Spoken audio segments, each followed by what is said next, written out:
मैं इस संवाददाता सम्मेलन में आए हुए सभी पत्रकार साथियों का हार्दिक अभिनंदन करता हूं। और बिहार में नई सरकार का गठन हुआ है, हालांकि मुख्यमंत्री वही हैं, और इस सरकार के गठन के पीछे का उद्देश्य क्या है और पूरे देश में इसका संदेश क्या है, इसके बारे में हमारे प्रभारी और अध्यक्ष जी ने अपनी बात रखी है। मैं बिहार के मुद्दों पे कुछ आपसे बात करना चाहता हूँ।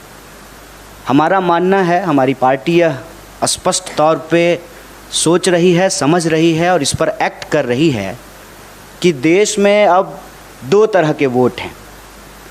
एक वोट जो देश को बेचने की कार्रवाई को आगे बढ़ा रहा है और दूसरा वोट जो देश को बचाने की कार्रवाई को आगे लेकर के जाना चाहता है।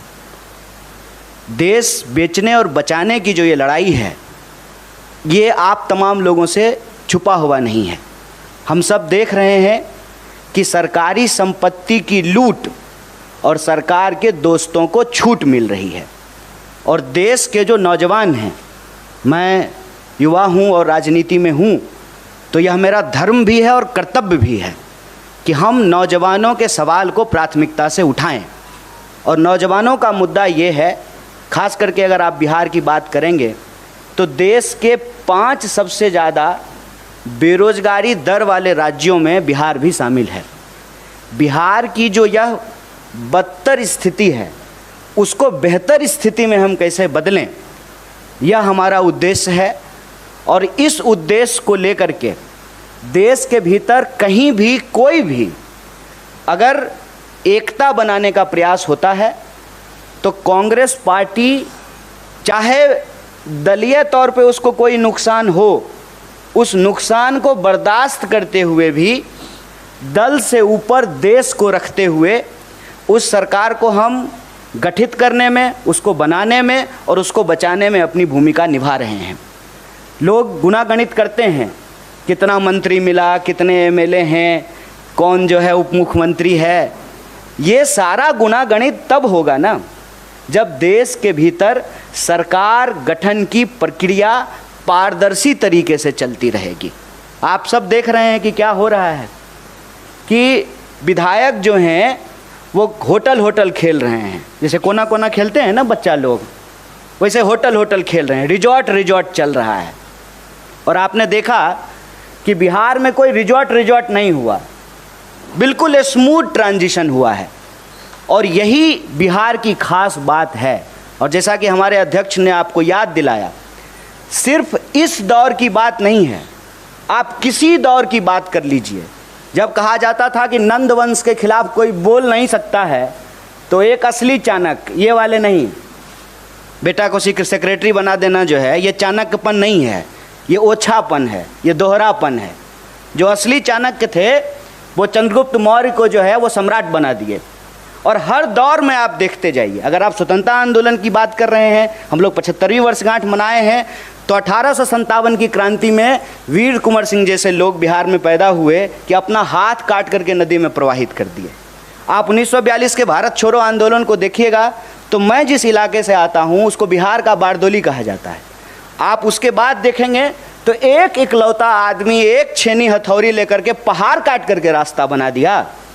तो ये जो बीजेपी की लूट का पहाड़ है, उसके दोस्तों के छूट का जो कारोबार है, ये जो बेकार की बात है, उससे एक रास्ता बनाने के लिए रोजगार की बात करना ज़रूरी है। रोजगार एक बहुत बड़ा सवाल है। और आप जब बोलेंगे या सुनेंगे तो महंगाई और भाजपाई आपको सुनने में एक जैसा लगेगा। महंगाई, दंगाई, ये सब जो है भाजपाई शब्द से मिलते जुलते शब्द हैं। देश को अगर इस परिस्थिति से निकालना है तो हम लोगों को देश के मुद्दे पर बात करनी पड़ेगी, उस पर एक्ट करना पड़ेगा।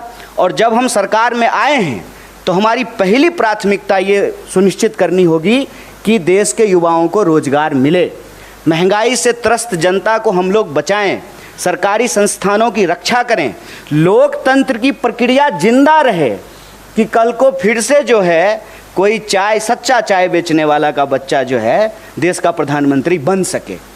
नेहरू जी हुए तभी मोदी जी हुए हैं। तो मोदी जी ऐसी परिस्थिति ना पैदा कर दें। वो कालिदास की कहानी आप लोग सुने होंगे कि जिस डाल पे बैठे हैं उसी डाल को काटने लगे हैं। तो यह जो अलोकतांत्रिक ढंग से लोकतांत्रिक सरकार के गठन का दावा किया जाता है, यह दावा किताबी है, यह दावा फर्जी है। असल में जनमत की चोरी होती है, उस जनमत को भी बचाना है और सिर्फ सरकार के गठन कर लेने से कुछ नहीं होगा। बतौर पार्टी, बतौर किसी भी गठबंधन का सदस्य हमारी ये जिम्मेवारी है कि जो घोषणाएं हमने चुनाव के दौरान की हैं उन घोषणाओं को हमको लागू करना पड़ेगा। ऐसा नहीं चलेगा कि दूसरे पे थू थू करेंगे, उससे जो है हम साफ हो जाएंगे। तो रोजगार हमारे लिए एक बहुत बड़ा सवाल है। जब यहाँ हमारे बिहार के प्रभारी और नेता आपको सरकार गठन की बधाई दे रहे हैं, देश में जो इसका एक पॉजिटिव संदेश है, इसमें कोई दो राय नहीं है। सेना का मनोबल यदि गिर जाए कि हम युद्ध जीत ही नहीं सकते हैं तो लड़ने से पहले ही हार जाएंगे। और आप सब ऐसा तो है नहीं कि सामने कुर्सी पे बैठे हुए हैं तो आप ज्ञानी नहीं हैं और हम थोड़ा ऊंचा कुर्सी लगा लिए हैं तो ज़्यादा ज्ञानी हैं, ऐसा तो बिल्कुल भी नहीं है। आप भी इसी समाज में रहते हैं। आप देख रहे हैं कि महंगाई की क्या हालत है। पेट्रोल पंप पे जब मीटर चलता है ना तो ऐसा धड़कन भी उसी स्पीड से बढ़ने लगता है। मैं तो कहता हूँ कि देश ने सरकार नहीं चुना है, खून चूसने वाला सिरिंज खरीद लिया है। हर मुद्दे पे जो है सरकार से जो भी आप एक्सपेक्ट करते हैं उस एक्सपेक्टेशन को तो छोड़ दीजिए। जैसा दुष्यंत कुमार ने लिखा है कि कहाँ तो तय था चिरागा हर एक घर के लिए, कहाँ चिराग मयस्सर नहीं शहर के लिए। कि पेट्रोल महंगा है, एक तरफ पेट्रोल ऊपर जा रहा है, रुपया नीचे आ रहा है। महंगाई का दर देश में सबसे ज़्यादा है। एक एक करके सरकारी संस्थान बेचे जा रहे हैं। पीएसयू को आप उठा करके देख लीजिए, परमानेंट नौकरियां लगातार कम की जा रही है, ठेके पे बहाली किया जा रहा है। कैसा परमानेंट जुगाड़ किया है सरकार ने साहब कि प्रधानमंत्री होते हैं 5 साल के लिए, संविधान में ऐसा लिखा हुआ है। लेकिन आप जो है सत्ता का अहंकार देखिए कि प्रधानमंत्री के जो नंबर 2 हैं वो कहते हैं कि हम जाने के लिए नहीं आए हैं, 50 साल यहीं रहेंगे। तो नियम ही बदल दीजिए कि अब प्रधानमंत्री का चुनाव 5 साल के लिए नहीं होगा, 50 साल के लिए होगा। जहाँ कॉन्ट्रैक्ट पे चीज़ें हैं कि आप 5 साल के लिए ही प्रधानमंत्री हो सकते हैं, वहाँ आप लाइफ टर्म रिचार्ज चाहते हैं, life term full time recharge. लेकिन जहाँ सरकारी नौकरी में परमानेंट की व्यवस्था थी उसको एक एक करके समाप्त किया जा रहा है।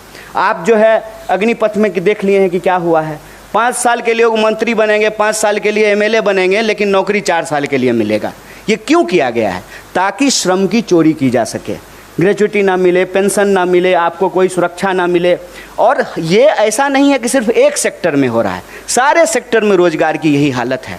तो बिहार में आज रोजगार का सवाल है, पूरे देश में रोजगार का सवाल है। इसीलिए हम कह रहे हैं कि छोड़िए बेकार की बात, ये मौका है कि कीजिए रोजगार की बात। और ये मौका तब और पैदा हो जाता है जब भाजपा विपक्ष में बैठ जाती है।